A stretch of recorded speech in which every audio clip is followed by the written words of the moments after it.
नमस्कार and welcome to Bihar officers academy. तो चलिए, जो सीरीज़ चल रही है एंशिएंट हिस्ट्री की, उसमें आज नेक्स्ट वीडियो है। तो उसमें आज हम मौर्य काल, जो कि बहुत ही इम्पोर्टेंट बीपीएससी और यूपीपीसीएस के लिए है, तो इसे हम अच्छे से देखेंगे। ठीक है, इसमें 80+ क्वेश्चन है, उसको डिस्कस करेंगे। ठीक है, तो चलिए शुरू करते हैं फिर। तो इसमें आइए देखते हैं। पहला क्वेश्चन है, निम्नलिखित में से किसने सर्वप्रथम सेंड्रोकोट्स की पहचान चंद्रगुप्त मौर्य से की है?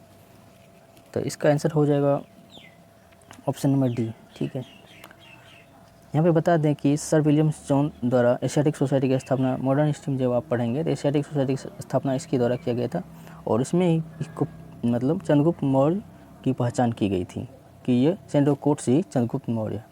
तो अगर सेंड्रोकोट्स की बात करें तो किस किस लेखक ने इसकी चर्चा की है सेंड्रोकोट्स की? तो इसमें हो जाएगा जस्टिन और स्ट्रैबो। जस्टिन और स्ट्रैबो ने चंद्रगुप्त मौर्य की चर्चा न करके सेंड्रोकोट्स की चर्चा की है, जो कि पहचाना था विलियम जोन्स के द्वारा। ऑप्शन नंबर डी हो जाएगा। नेक्स्ट देखते हैं, चंद्रगुप्त मौर्य के रथ पर किस रंग का झंडा होता था? ये फैक्चुअल क्वेश्चन है, तो ये सफ़ेद हो जाएगा। Option number D.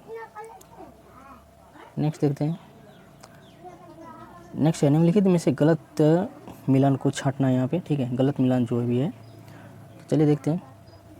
बृहद कथा मंजरी क्षेमेंद्र, ठीक है, सही बात है, क्योंकि ये जैन ग्रंथ है, क्षेमेंद्र द्वारा लिखा बृहद कथा मंजरी। नेक्स्ट सोमदेव महाभाष्य गलत है, ये पतंजलि होगा, पतंजलि। मुद्रा राक्षस विशाखदत्त सही है, ये तो पता ही होगा, कौटिल्य अर्थशास्त्र सही है। तो मुद्रा राक्षस में मतलब चंद्रगुप्त मौर्य को कुलहीन बताया गया है, कुलहीन। और अर्थशास्त्र की अगर बात करें तो इसमें 15 भाग हैं और 180 उपभाग है। ठीक है, नेक्स्ट देखते हैं। नेक्स्ट, निम्नलिखित में से किसने चंद्रगुप्त मौर्य को वृषल कहा है? अभी हम जस्ट क्वेश्चन बताया हुआ था, तो मुद्रा राक्षस में कहा गया है कुलहीन या वृषल कहा गया। ठीक है, बौद्ध और जैन साहित्य की बात करें तो इसमें क्षेत्रीय बताया गया है, क्षेत्रीय। और ब्राह्मण साहित्य में शूद्र बताया गया।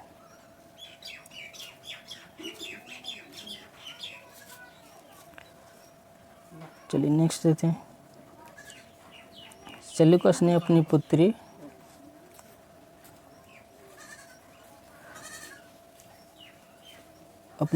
का विवाह चंद्रगुप्त मौर्य से किया, सही है। और उसके बाद सेल्यूकस ने उपहार में एरिया, अराकोसिया, जेड्रेसिया और पेलोपोनेसियाई क्षेत्र दिया था, ये भी सही है। कथन और व्याख्या इसका सही करता है। ऑप्शन नंबर ए हो जाएगा इसका करेक्ट आंसर। चलिए नेक्स्ट देखते हैं। नेक्स्ट में देखते हैं, निम्नलिखित में से कौन सा प्रदेश सेल्यूकस ने चंद्रगुप्त मौर्य को उपहार में नहीं दिया था? तो इसका हो जाएगा आंसर कश्मीर, इसमें नहीं दिया गया था।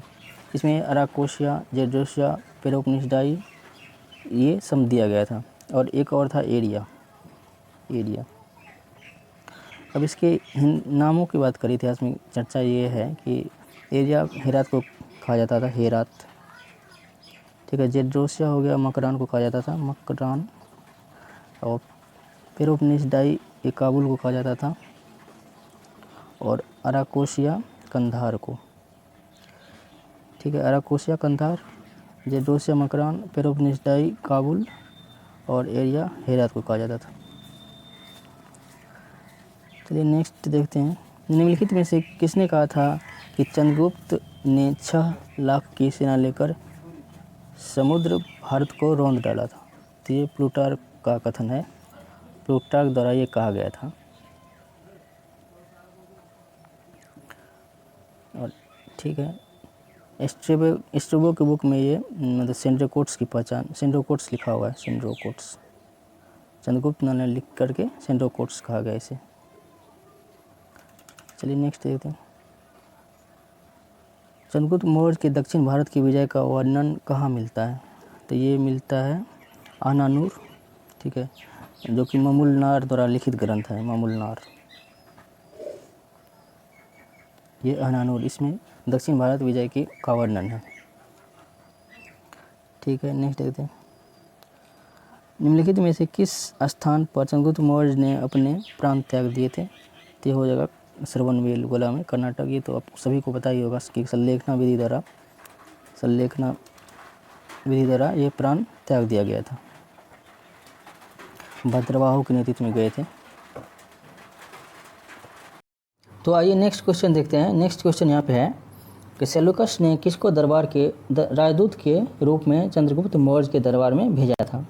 तो ये तो पता ही होगा आपको, ये होगा मेगास्थनीज को भेजा गया था, सेल्यूकस ने भेजा था, ठीक है, जिसके द्वारा पुस्तक इंडिका की रचना की गई थी, जिसमें चंद्रगुप्त मौर्य के प्रशासन के बारे में काफ़ी जानकारी हमें मिलती है। नेक्स्ट देखते हैं, निम्नलिखित में से किसको अमित्रघात कहा गया। ठीक है, तो इसमें बिंदुसार को अब अमित्रघात कहा गया है। ठीक है, तो अगर बिंदुसार के बारे में एक दो बात हम देख लेते हैं थोड़ा सा। तो बिंदुसार तो इम्पोर्टेंट ये है कि जैन ग्रंथ में इसे क्या कहा जाता था। जैन ग्रंथ में इसे सिंहसेन कहा गया है, सिंहसेन। ठीक है, इम्पोर्टेंट क्वेश्चन है, पूछा भी गया है ये क्वेश्चन। ठीक है, और पुराण में इसे मद्रसार कहा गया। ये पूछ सकता है, ये तो पूछा हुआ है, सिंहसेन और मद्रसार पूछा जा सकता है। ठीक है, नेक्स्ट देखते हैं अगला क्वेश्चन क्या है। अगला क्वेश्चन है, निम्नलिखित में से किसने कहा था कि चंद्रगुप्त मौर्य की सेना डाकुओं का गिरोह थी। तो ये कहा गया था जस्टिन के द्वारा, ये कहा गया था। ठीक है, जस्टिन के द्वारा। और प्लूटार्क ने यह कहा था कि 6 लाख सेना लेकर पूरे भारत को रौंद डाला था, और जस्टिन ने डाकुओं का गिरोह कहा था इसे। नेक्स्ट देखते हैं, निम्नलिखित में से किसने सुदर्शन झील पर एक बांध बनाया। ठीक है, तो ये बनाया था इसके राज्यपाल, चंद्रगुप्त मौर्य के राज्यपाल द्वारा बनाया गया था, जिसका नाम है पुष्यगुप्त वैश्य। ठीक है, और इसके बाद फिर अशोक ने बनवाया था, अशोक। तो उसके गवर्नर थे राज्यपाल तुषास्प। ठीक है, जूनागढ़ अभिलेख में इसकी चर्चा की गई, अच्छे से चर्चा हुई है इस जूनागढ़ अभिलेख में। चलिए नेक्स्ट बढ़ते हैं। नेक्स्ट कौन सा है, नेक्स्ट है, किस ग्रंथ से जानकारी प्राप्त होती है कि अशोक ने अपने 99 भाई की हत्या कर सिंहासन प्राप्त किया था। तो ये महावंश जो जैन नहीं, बौद्ध धर्म की बुक है, तो उसके अंतर्गत ये सिंहली अनुसूची आती है। ठीक है, तो ये सिंहली अनुसूची में चर्चा किया गया है कि अशोक ने 4 साल में 99 भाइयों की हत्या की और उसके बाद बैठा हो। चलिए नेक्स्ट देखते हैं।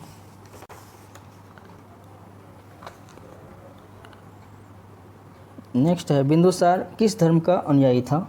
तो इसका हो जाएगा ऑप्शन नंबर डी, आजीवक संप्रदाय का अनुयायी था बिंदुसार।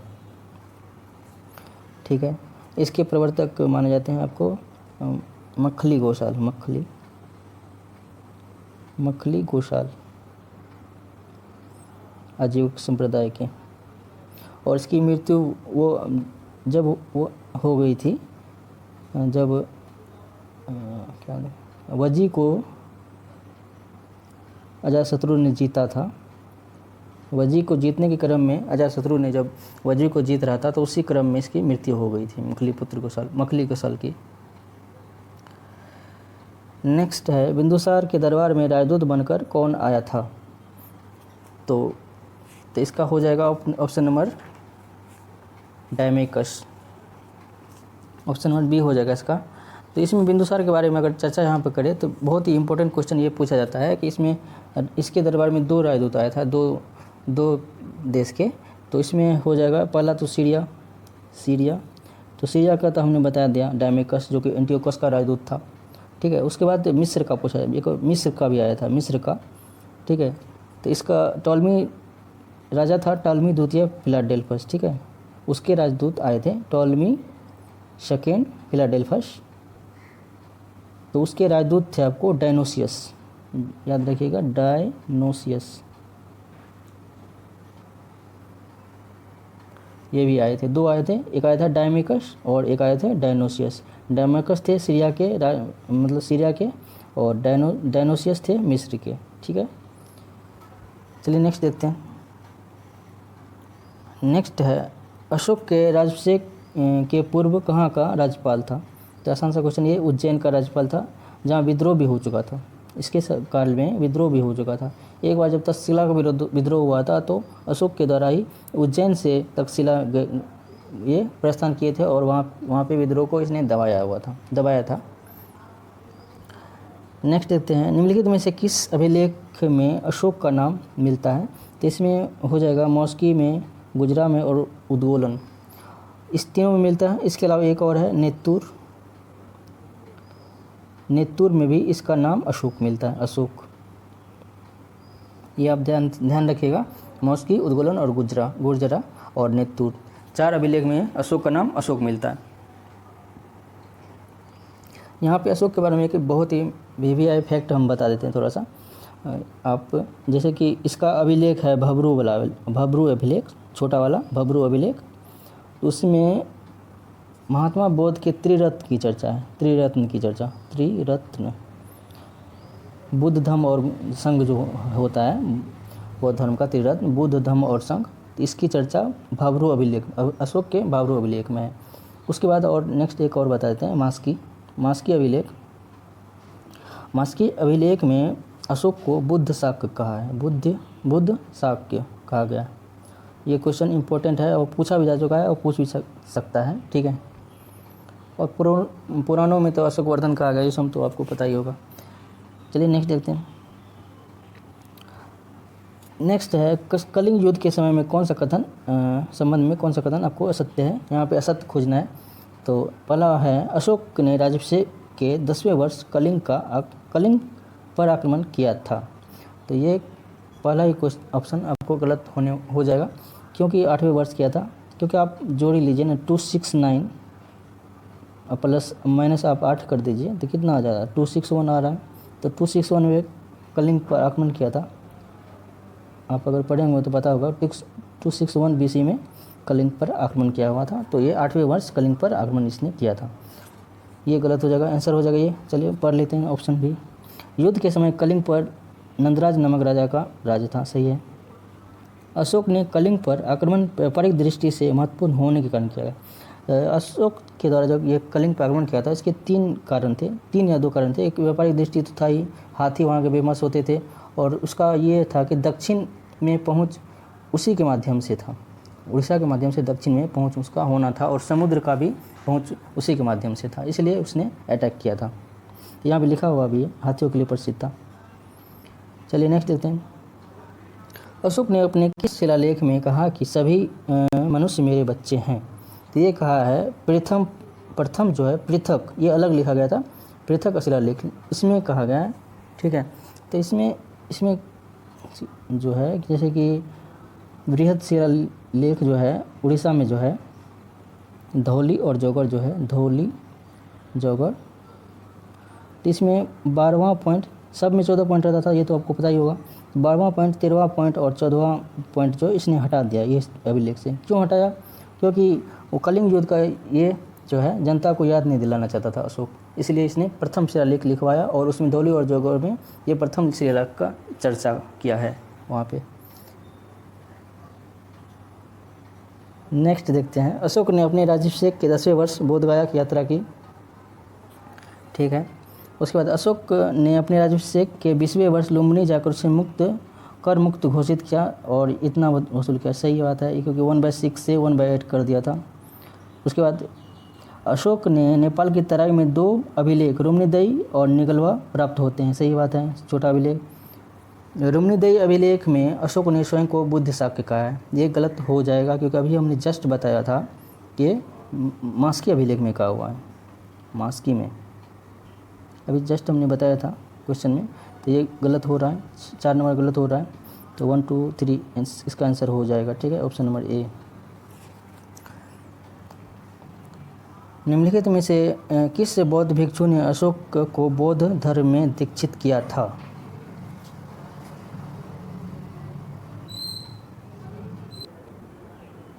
तो इसका आंसर हो जाएगा, इसका आंसर आपको हो जाएगा ये उपगुप्त हो जाएगा इसका आंसर। बौद्ध धर्म में इसने दीक्षा किया। लेकिन अगर अच्छा क्वेश्चन एक बना दिया इसमें कि किसके प्रभाव में आके इसने बौद्ध धर्म के तरफ अपना अच्छा मतलब इच्छा प्रकट की, तो इसका आंसर हो जाएगा मोगली पुत्र तीस्थ, मोगली तीस्थ। इसी के बाद इसने अब संगीति में इसी को अध्यक्ष बनाया था, अपनी जो संगीति करवाई थी बौद्ध का, तो इसने तृतीय बौद्ध संगीति में इसी को अध्यक्ष चुना था। नेक्स्ट देखते हैं अर्थशास्त्र राजा को परामर्श देता है। ये अर्थशास्त्र में लिखा हुआ है उसके चाणक्य अर्थशास्त्र में कि संपूर्ण शक्ति राजा को अपने हाथ में ग्रहण करना चाहिए, ये लिखा गया है अर्थशास्त्र में। चलिए नेक्स्ट देखते हैं मौर्य काल में शिक्षा का सर्वाधिक प्रसिद्ध केंद्र कौन सा था, तो ये हो जाएगा तक्षशिला। ठीक है, इसका सर्वाधिक प्रसिद्ध केंद्र था तक्षशिला।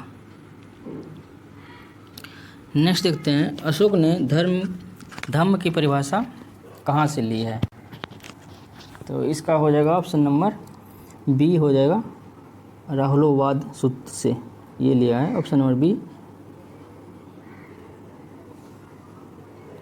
चलिए नेक्स्ट देखते हैं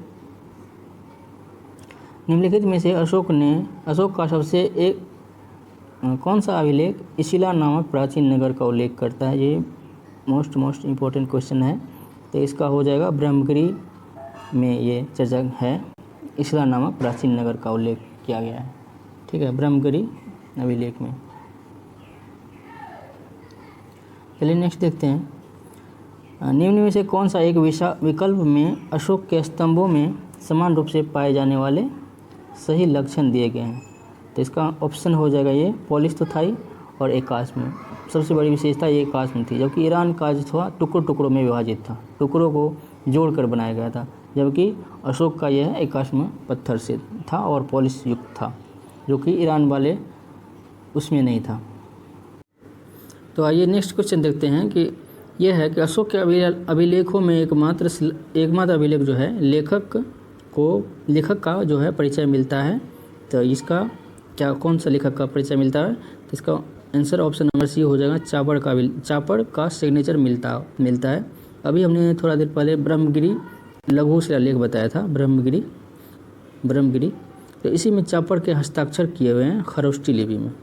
ठीक है, खरोष्टी लिपि में चापड़ के हस्ताक्षर मिलते हैं, तो इससे ये साबित होता है कि अभिलेख जो जितने भी लिखे गए थे चापड़ के द्वारा लिखे गए थे। नेक्स्ट है अशोक की कलिंग विजय का उल्लेख करने वाला प्रमुख शिलालेख संख्या 13 धौली में स्थित नहीं है। सही बात, हमने अभी जस्ट बताया था कि धौली और जोगड़ में इसकी चर्चा नहीं है 13वां शिलालेख की, और इसकी कारण ये दिया हुआ है कि अशोक कलिंग निवासियों को अपने विजय की स्मृति की याद नहीं दिलाना चाहता। हमने अभी बताया भी था, तो इसका ऑप्शन ये हो जाएगा, जो कि दोनों मतलब संतुष्ट भी करता है, दोनों भी सही भी है।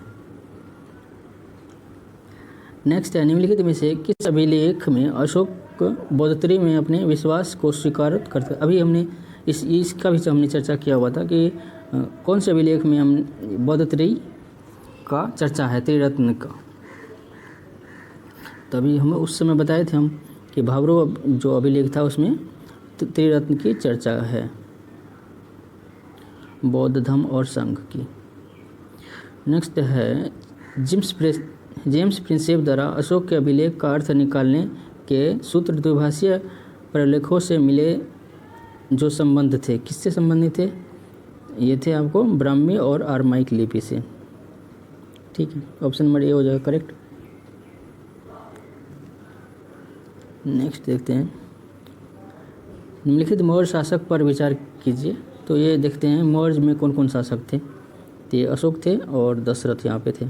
ठीक है, तो 1 और 2 हो जाएगा इसका आंसर। नेक्स्ट देखते हैं सुदामा का गुफा समर्पित है, तो ये समर्पित है आजीवक संतों के लिए बनाया गया था अशोक के द्वारा, सुदामा गुफा। तो आइए नेक्स्ट क्वेश्चन देखते हैं। नेक्स्ट क्वेश्चन इसमें है अशोक ने अपने राज्याभिषेक के कितने वर्ष बाद धम्म महामात की नियुक्ति की थी, तो इसका आंसर हो जाएगा 13 वर्ष के बाद अपने धम्म महामात की नियुक्ति की थी। नेक्स्ट क्वेश्चन देखते हैं अशोक के अभिलेख को सबसे पहले किसने खोजा था, तो ये खोजा था ऑप्शन नंबर सी ट्रिफेंथलर द्वारा 1750 में, 1750 ईस्वी में खोजा गया था। खोजने का श्रेय से जाता है, जबकि जेम्स प्रिंसेप को 1837 ईस्वी में पढ़ने का श्रेय जाता है। सबसे पहले जेम्स प्रिंसेप ने पढ़ा था, बट खोजने का श्रेय ट्रिफेंथलर को मिलता है 1750 ईस्वी में। नेक्स्ट देखते हैं। नेक्स्ट है यूनान और अरमैक भाषा में खुदा अशोक का द्विभाषी उत्कीर्ण लेख मिलता है। ये कंधार में, जिसे शेर ए कुना अभिलेख भी कहा जाता है। ये दुभाषीय अभिलेख है, अरमैक लिपि और खरोष्टी में लिखा हुआ है। चलिए नेक्स्ट देखते हैं। अशोक के शासनकाल में कुल कितने प्रांत थे? तो ये आपको 5 प्रांत थे। इसमें अशोक के शासनकाल में कुल 5 प्रांत थे। उसके नाम की अगर बात करें तो उत्तरी थी, उत्तर की राजधानी थी तक्षशिला, दक्षिण की सुवर्णगिरी, उसके बाद एक और, इसके बाद था अवंती का था उज्जैनी, और उसके बाद कलिंग का था तोसली, और एक था प्राची का पाटलिपुत्र। ये 5 प्रांत थे टोटल अशोक के शासनकाल में। नेक्स्ट देखते हैं। नेक्स्ट है निम्नलिखित में से, मतलब इसको सही सुमेलित नहीं है उसका हमें पता करना है। कौन से इसमें आपको सही सुमेलित नहीं दिए गए हैं। तो चलिए इसमें देखते हैं थोड़ा। तो कर्मांतिक उद्योग कारखाने का अध्यक्ष, सही बात है। अंतपाल, ये सीमावर्ती दुर्ग जो सीमा से लगा हुआ था वो दुर्ग का रक्षक था, सही है, दोनों सही है। लक्षणाध्यक्ष मापतोल का अध्यक्ष, ये गलत है क्योंकि लक्षणाध्यक्ष था टकसाल अध्यक्ष था। अगर मापतोल के अध्यक्ष की बात करें तो इसके अध्यक्ष थे पोतवा अध्यक्ष, ठीक है, पोतवा अध्यक्ष थे इसके। चलिए नेक्स्ट बढ़ते हैं। नेक्स्ट है अर्थशास्त्र के अनुसार निम्नलिखित में से मौर्य काल का शीर्ष अधिकारी कौन था? तो ये था तीर्थ, जिसमें 18 सदस्य होते थे। तो इसमें कौन कौन से थे? जैसे कि प्रधानमंत्री थे, युवराज थे, समाहर्ता थे, सन्निधाता थे, ठीक है, प्रदेष्टा थे, कर्मांतिक थे, बहुत सारे थे, व्यवहारिक, आटविक, दुर्गपाल, अदंतपाल, बहुत सारे थे। इसमें 18 थे, जो कि बहुत इंपॉर्टेंट है, आपको पढ़ के जाना चाहिए, उसमें से क्वेश्चन पक्का आता है। तो आइए नेक्स्ट क्वेश्चन देखते हैं। नेक्स्ट क्वेश्चन इसमें है, निम्नलिखित में से किस अभिलेख से जानकारी प्राप्त होती है कि पुष्यगुप्त ने सुदर्शन झील का निर्माण किया? तो इसका आंसर हो जाएगा जूनागढ़ अभिलेख रुद्रदामन का।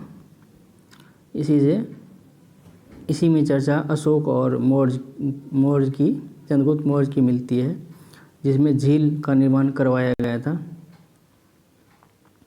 नेक्स्ट देखते हैं, इनमें से किसने पाटलिपुत्र के बारे में लिखा है कि इसे संसार के मनुष्य नहीं बना सकते, अपितु यह देवताओं द्वारा बनाया गया और लगता है? तो ये कथन है फाहियान का, ऑप्शन नंबर सी हो जाएगा।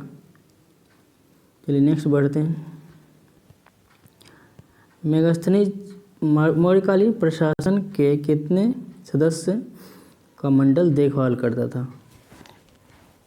तो इसका हो जाएगा 30 सदस्य। 6 समिति थी जिसमें 5-5 सदस्य थे, तो 6 पंचे 30 हो जाएगा, ठीक है। नेक्स्ट देखते हैं, मेगास्थनीज ने जाति प्रथा को कितने वर्गों का उल्लेख किया है? जाति प्रथा के कितने वर्गों का उल्लेख इसने किया हुआ है? तो इसमें देखते हैं, तो इसमें है 7 प्रकार की जाति प्रथा मेगास्थनी द्वारा कहा गया है। तो जिसका शॉर्ट फॉर्म है SSAMDJ, ठीक है। स्वामी, सेना, अमात्य,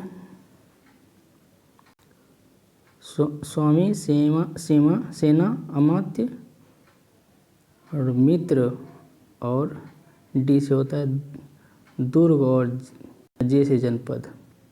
स्वामी, सेना, अमात्य, मित्र, दुर्ग, जनपद, ये 7 तरह के जाति का उल्लेख किया है, ठीक है।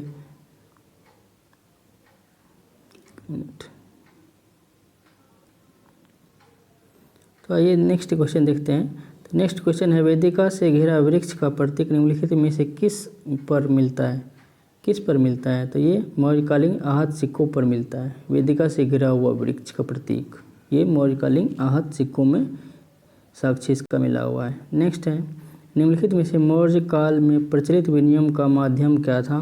तो ये था पण्ड। विनिमय का माध्यम पण्ड था। ठीक है, नेक्स्ट देखते हैं। नेक्स्ट में है क्वेश्चन क्या है, कौटिल्य के अर्थशास्त्र में पणाध्यक्ष का प्रावधान था। सही बात है। राज बड़े पैमाने पर व्यापार में लगा हुआ था, ये भी सही है। चलिए नेक्स्ट देखते हैं। वह मौर्य शासक जिसने यूनान से अपनी राज्यसभा के लिए दार्शनिक की मांग की थी, तो इसका आंसर हो जाएगा बिंदुसार ने मांग की थी। सूखी अंजीर, मीठी शराब और एक दार्शनिक की मांग की थी, जिसमें उसने भेजा तो था लेकिन दार्शनिक उसने भेजने से मना कर दिया। नेक्स्ट है, संस्कृत का प्राचीनतम अभिलेख निम्नलिखित में कहाँ से प्राप्त हुआ है? तो ये गिरनार से प्राप्त हुआ है, रुद्रदामन का। ठीक है, जूनागढ़ अभिलेख। नेक्स्ट है, मेगास्थनीज के अनुसार भारत में दास प्रथा नहीं था। यह कथन क्यों कहा गया? यह कहा गया था कि भारत में दास प्रथा का उस पराकाष्ठा पर नहीं थे जैसे उस समय उसने ग्रीस में देखा था। ग्रीस में था जकड़ा हुआ था, मतलब कैद खाने में कैद रहता था, लेकिन यहाँ पे दासों को बहुत सारी सुविधाएं प्राप्त होती थी, तो उससे लगा कि ये दास हो ही नहीं सकता। नेक्स्ट है, निम्नलिखित में से कौन सा युग्म सही सुमेलित नहीं है? तो इसका एक ए नंबर है, 14वां से लेख धम्म के लिए विभिन्न सिद्धांत, ये गलत है। ठीक है, बाकी 7वां सिद्धांत शिला का ये सही है। भाब्रू अभिलेख नवीनतम प्रशासन का मिलता है। बराबर की गुफा में बनवाया गया था अशोक के द्वारा आजीवक संप्रदाय के लिए। ठीक है, इसका आंसर ए नंबर हो जाएगा, ए नंबर। ठीक है, नेक्स्ट देखते हैं। नेक्स्ट है, अशोक के खरोष्ट अभिलेख किन लिपियों में मिलते हैं? तो ये तो आपको पता ही हो, खरोष्टी, ब्राह्मी, ग्रीक और अरमाइक लिपि में लिखे हुए मिलते हैं। चलिए नेक्स्ट है, निम्नलिखित में से किस बात का ज्ञान नहीं होता? मतलब अशोक ने उच्च सरकारी पद पर बौद्ध धर्म के अनुयायी को नियुक्त किया, इसका ज्ञान नहीं होता है। ये गलत ऑप्शन है। ठीक है, नहीं होता, ये इसका ज्ञान कहीं पे भी नहीं लिखा हो, इसकी चर्चा कहीं पे नहीं की गई है कि बौद्ध धर्म के लोगों को सरकारी पद पे नियुक्त किया गया, अच्छे वाले पद पे। नेक्स्ट है, अशोक के अधिकांश लेख पाली भाषा में है, इसका प्रमुख कारण निम्नलिखित में से क्या है? तो इसका क्या है कि वहाँ के जनता अधिकतर लोगों को ये पाली भाषा अच्छे से समझ में आती थी, इसलिए पाली भाषा में लिखा गया था। नेक्स्ट, निम्नलिखित में से किसमें उन राजकीय अन्नागारों का उल्लेख है जिसकी स्थापना ईसा पूर्व समय में दुर्भिक्ष की विपत्ति से निपटने के लिए की गई थी?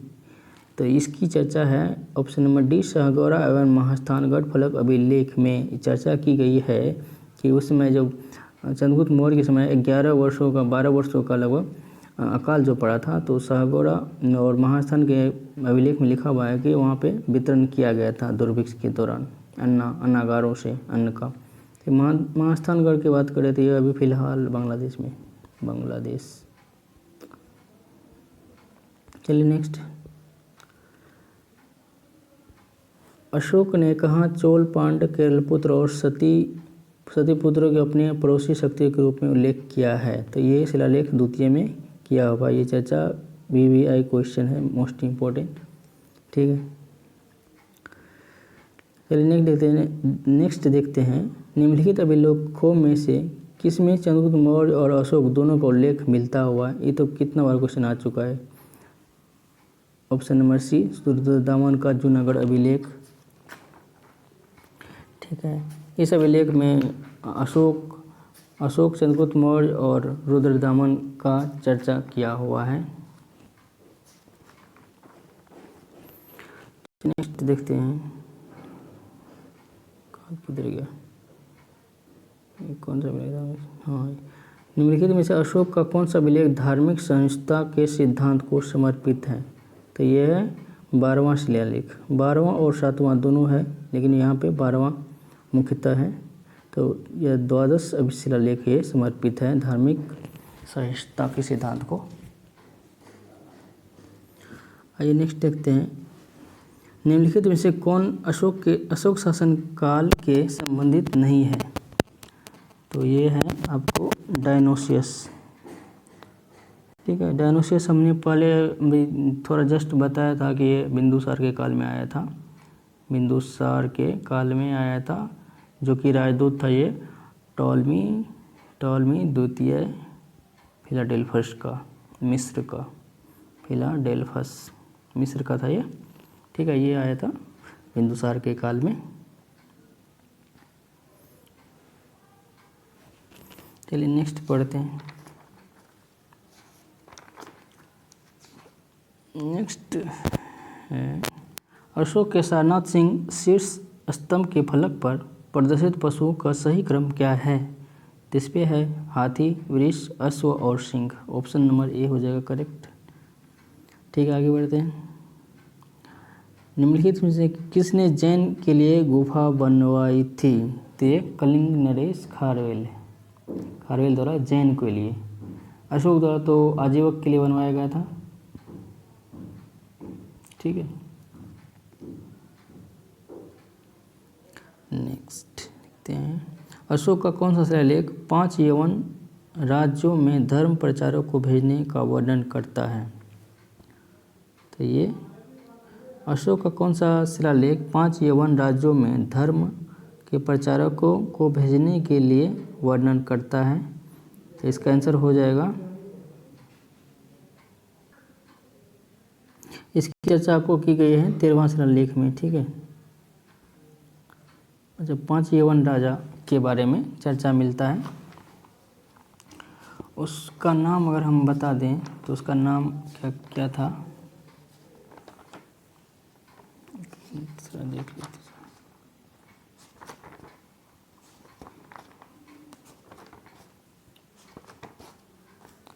उसके नाम के बारे में हम बताएं थोड़ा सा, तो देखिए, नाम था, पहला था मिस्र का टॉलमी द्वितीय। ठीक है, ये तो हमने बताया था मिस्र का, और सीरिया का हमने बताया हुआ है, 2 तो हो गया। एक और था मकदूनिया का था। एक था एपीरस, एक था मगस। ठीक है, चलिए हम पूरा नाम एक बार गिना देते हैं।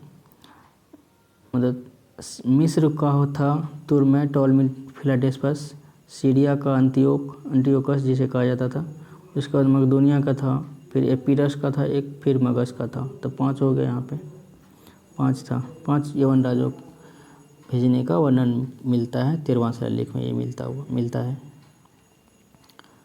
नेक्स्ट, अशोक के शासनकाल में कुमार कहाँ नियुक्त किए गए? तो ये किए गए थे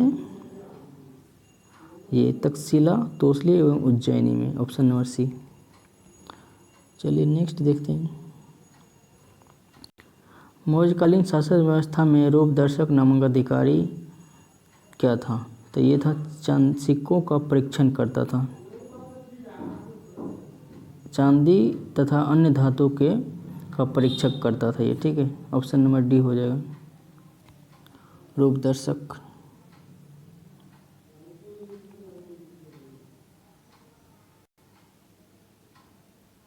एक मिनट जरा इसको देख लेते हैं थोड़ा सा। तो इसका करेक्ट आंसर ये है कि सिक्कों का परीक्षक था ये रूपदर्शक, सिक्कों का परीक्षक अधिकारी कहा जाता था। ठीक है, नेक्स्ट क्वेश्चन है, श्रीलंका में बौद्ध धर्म का प्रचार करने वाले महेंद्र ने किससे बौद्ध धर्म ग्रंथ अध्ययन किया? तो ये मोगलीपुत्र, ठीक है, मोगलीपुत्र द्वारा किया गया था। चलिए नेक्स्ट देखते हैं, कौटिल्य के अर्थशास्त्र में वर्णित प्रणयकर क्या था? तो प्रणयकर एक आयातकार था। Option number A. ठीक है, नेक्स्ट देखते हैं, अपने ऊपर आश्रित बच्चे एवं पत्नी को समुचित व्यवस्था किए बिना भिक्षु बनने वाले के लिए किसने दंड के विधान किया था? तो ऑफ कोर्स अशोक द्वारा किया गया होगा इस तरह के कार्य। ऑप्शन बी हो जाएगा। निम्नलिखित में से कौन जिला एवं गांव के निचले स्तर से कर वसूलने के लिए जिम्मेदार होता था? तो ये होता था गोप। Option number C. चलिए नेक्स्ट देखते हैं। मेगास्थनीज द्वारा एग्रोनोमाई निम्नलिखित से कौन सा सेवक एग्रोनोमाई निम्नलिखित से कौन था?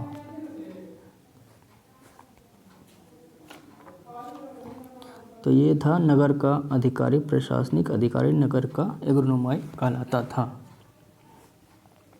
इसका एग्रोनोमाई की अगर चर्चा करें तो ये जो लिखावट से ही पता चलता है कि इसकी चर्चा किसने किया होगा? मेगास्थनीज ने किया है इसका चर्चा, मेगास्थनीज। ऑप्शन नंबर आगे देखते हैं।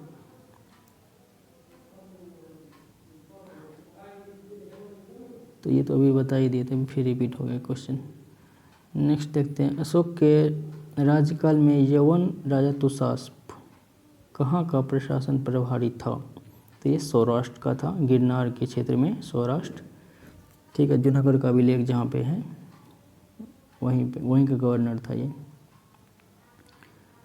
नेक्स्ट है। निम्नलिखित अभिलेखों में से किससे ज्ञात होता है कि राज्य कोषागार से अकाल के दौरान समय पीड़ितों जान को अनाज वितरण किया गया था? तो वही रिपीट हुआ है क्वेश्चन। तो सहगोड़ा ताम्रपत्र से ये मिलता है। नेक्स्ट देखते हैं। मौर्य काल का मानक सिक्का कौन था? ठीक है, तो इसका हो जाएगा ऑप्शन नंबर बी, पर्ण था, पर्ण मानक सिक्का। चलिए नेक्स्ट देखते हैं। भारत में सबसे पुराना ब्राह्मी अभिलेख कहाँ से मिला हुआ है? तो ये पिपरहवा से मिला हुआ है। सबसे बड़ा पीवीआई क्वेश्चन है, पिपरहवा से मिला हुआ है ब्राह्मी अभिलेख सबसे पुराना वाला। नेक्स्ट है द्रोण। द्रोण एक माप था, वीवीआई क्वेश्चन है ये, इम्पोर्टेंट क्वेश्चन। ये अनाज के नापने के लिए प्रयुक्त किया जाता था द्रोण। चलिए नेक्स्ट देखते हैं। कास्पर्न किसके लिए प्रयोग किया जाता था? तो इसका हो जाएगा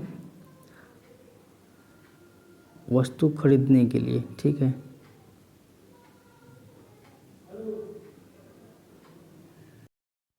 तो आइए नेक्स्ट क्वेश्चन देखते हैं। नेक्स्ट क्वेश्चन क्या है? नेक्स्ट क्वेश्चन है मौर्य साम्राज्य को अंततः किसने नष्ट किया था? ये तो आपको पता ही होगा, पुष्यमित्र सिंह द्वारा इसको नष्ट किया गया था। नेक्स्ट पहला भारत का पहला विदेशी इतिहासकार किसे कहा जाता है? तो ये मेगास्थनीज को कहा जाता है। ठीक है, नेक्स्ट देखते हैं। होटल का अर्थशास्त्र कितने अधिकरण में विभाजित है? ये 15 अधिकरण में विभाजित है और ये 180 इसके उपभाग है। उपभाग ये तो हमने बताया हुआ था अभी। नेक्स्ट देखते हैं। आदक मृतक भूमि उसे कहते थे? तो इसका आंसर हो जाएगा ऑप्शन नंबर बी, जिसकी सिंचाई कृत्रिम साधनों से होती थी। ठीक है, चलिए फिर थैंक यू।